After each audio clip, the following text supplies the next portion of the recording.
Mario Puzo was an American author, screenwriter, and journalist, best known for his crime novels about the Mafia, particularly The Godfather, 1969.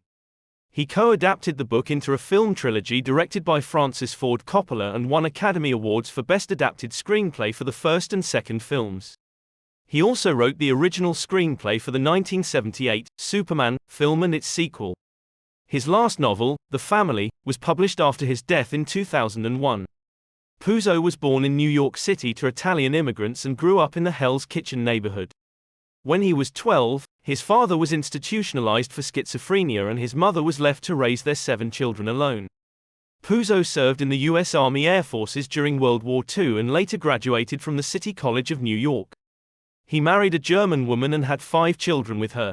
After his wife's death from breast cancer in 1978, Puzo's companion was Gino, who was his wife's nurse. In 1950, Puzo published his first short story, The Last Christmas, in American Vanguard. After World War II, he released his debut book, The Dark Arena, in 1955. In 1960, he was hired by Bruce J. Friedman as an assistant editor for a group of men's pulp magazines, including Male and Men. Writing under the pseudonym Mario Clary, Puzo contributed World War II adventure stories to the magazine, True Action. In 1969, Mario Puzo published his best-known work, The Godfather, which he stated was a result of research into organized crime rather than personal experience and that he aimed to appeal to the masses. The novel was a New York Times bestseller for 67 weeks, selling over 9 million copies in 2 years. It was later adapted into a film, directed by Francis Ford Coppola in 1972.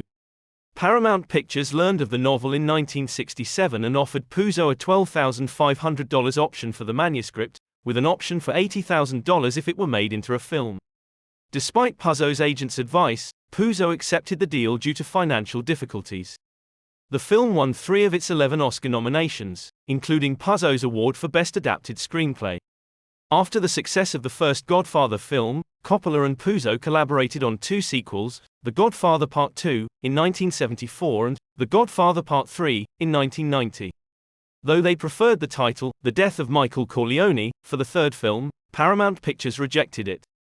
In September 2020, to mark the 30th anniversary of the film, a new cut of the film titled Mario Puzo's The Godfather, Coda, The Death of Michael Corleone, was announced for a limited theatrical release in December 2020, followed by digital and Blu-ray releases.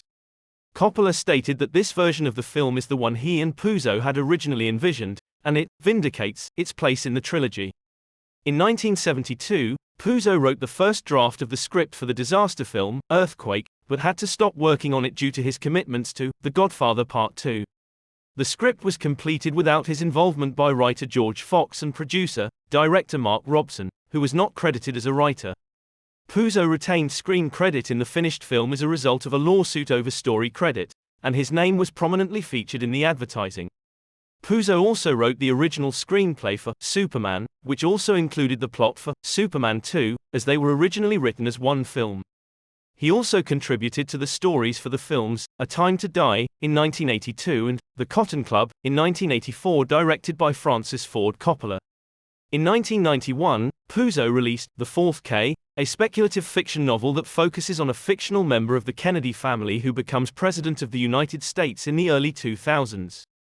Puzo did not live to see the publication of his final book, Omerta, but the manuscript was completed before his death, as was the manuscript for The Family.